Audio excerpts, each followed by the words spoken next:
to analyze your understanding of basic concepts and to know. Trust me, those 2 months were not enough for me to prepare for the exam, but not all the chapters are necessary. But and even if you are a final year student, you should go for it.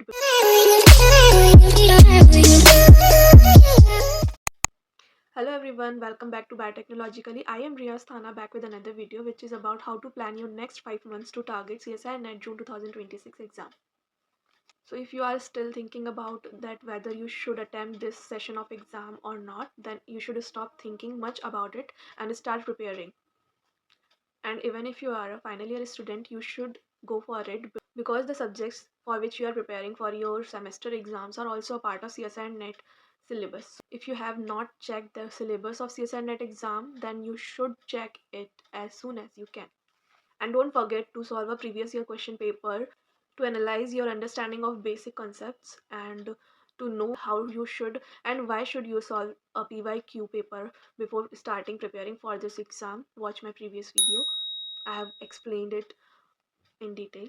If you have not watched my previous video in which I have told that how I cleared the exam with my 2 months preparation strategy, then let me tell you that I cleared it in the LS category with AIR 29.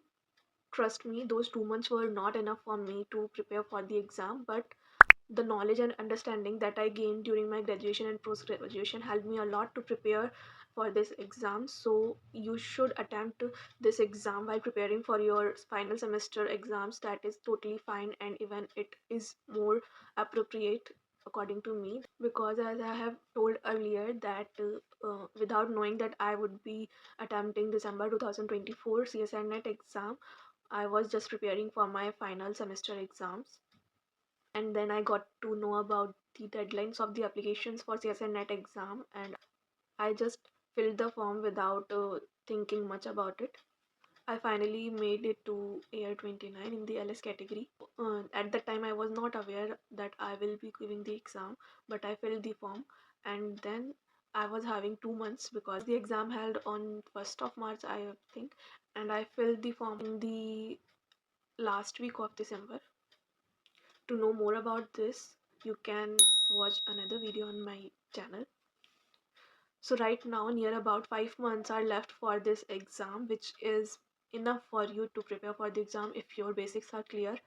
And even if your basics are not clear, you are having much time to clear those by choosing correct sources to understand the topics. So before starting, I would like to discuss one thing that so many aspirants ask about how many chapters we should prepare to target this exam. So according to me, not all the chapters are necessary, but all the chapters are necessary because you are not needed to complete 100% of all the chapters, but you should know at least the basic or important concepts of all the chapters, so that if you skip 2 chapters, then you should know the easy and important topics, so that if any question appear in the exam that is from those chapters that you have skipped, you will be able to answer those. And for example, it is going to happen obviously that the chapters that you have prepared enough according to you, some questions may appear in the exam that you find difficult to solve, or such kind of things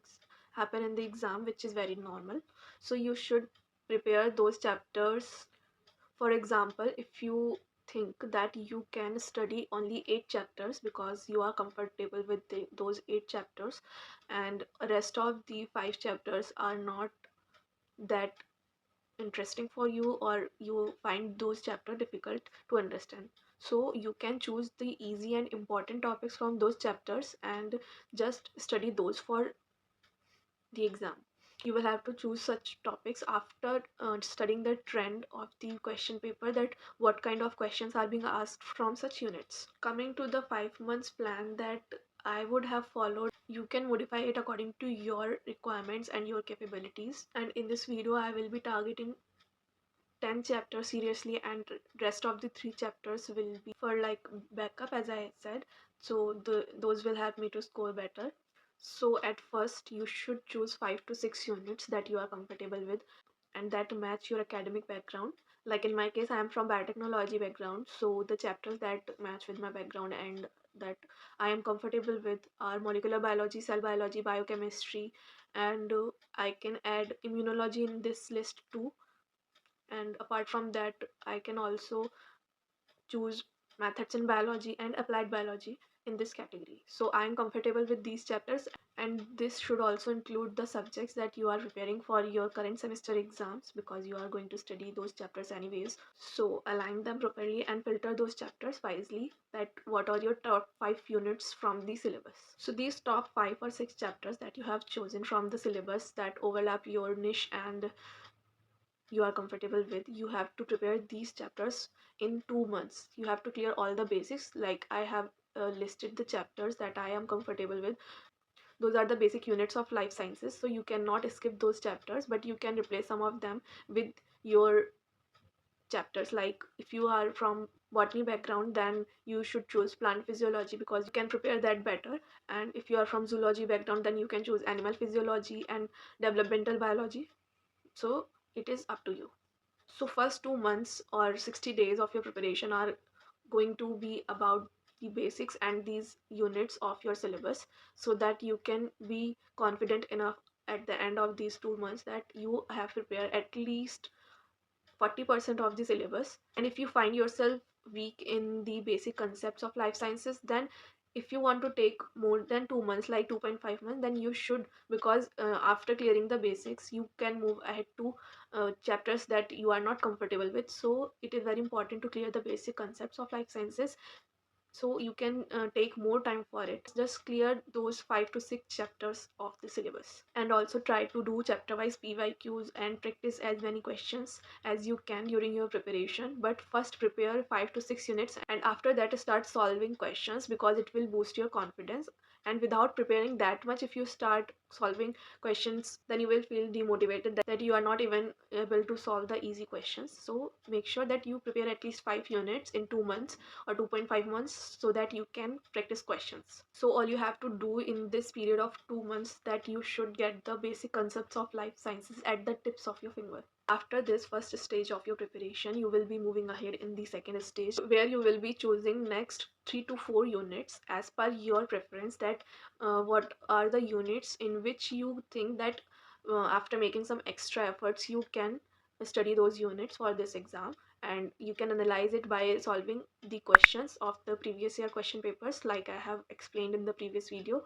That will help you in doing that. And once you go through the topics of the unit, all the topics, then you will able to get an overview about it, that you can study this chapter or not in the next 2 months. So you have to choose at least 3 units for that. Like for me, those chapters would have been plant physiology and animal physiology, because these 2 units take a lot of efforts. And along with that, I can choose ecology and evolution. I would have chosen these 4 chapters for the next 2 months. So after the end of the 4 months of your preparation, you will be uh, confident with the 8 to 10 chapters that you have chosen for you.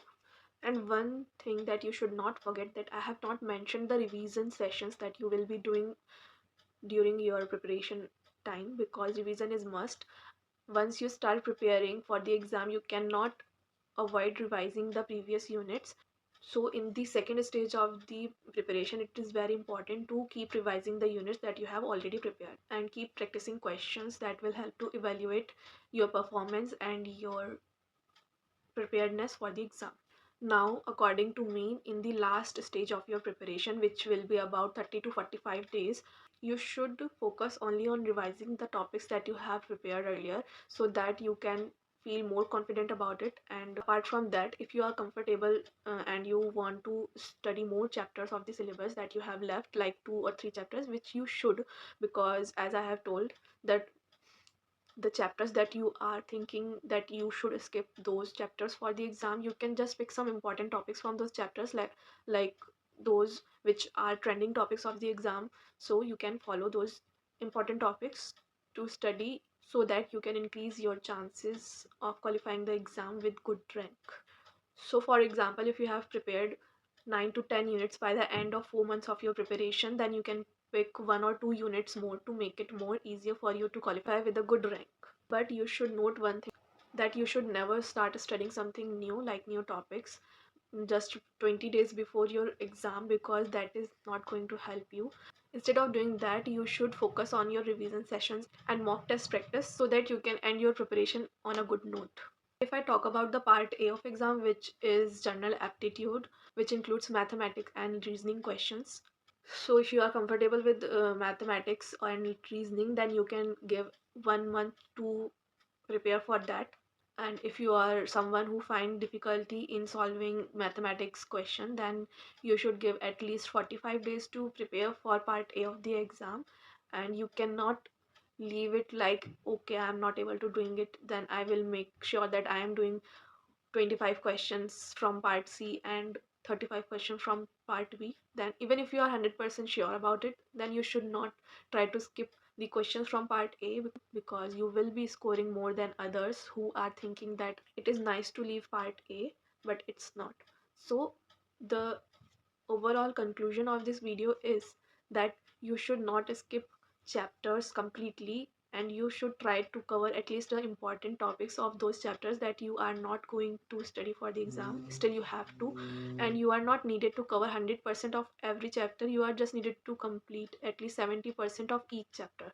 So if you are studying consistently and you are focused to clear this exam, then you can do it. In my time, I was having only 2 months, but you are having 4 to 5 months, which is enough for you. And you should keep that in mind, that whatever you are thinking, positive or negative, that is only going to happen. If you are thinking that yes, I am going to clear this exam with good rank and in JRF category, then you can. And if you are not thinking like this, then you may end up not even qualifying in the third category. So stay positive and start preparing it from today. If you want a detailed video on the schedule or the timetable that you should follow for this exam, like how much time should I give to a particular chapter, then you should drop your comment in the comment box. I will be making another video which can be on that topic too. So stop overthinking about your preparation, just start doing. I will see you in the next video. Till then, take care, be happy, let's make a difference.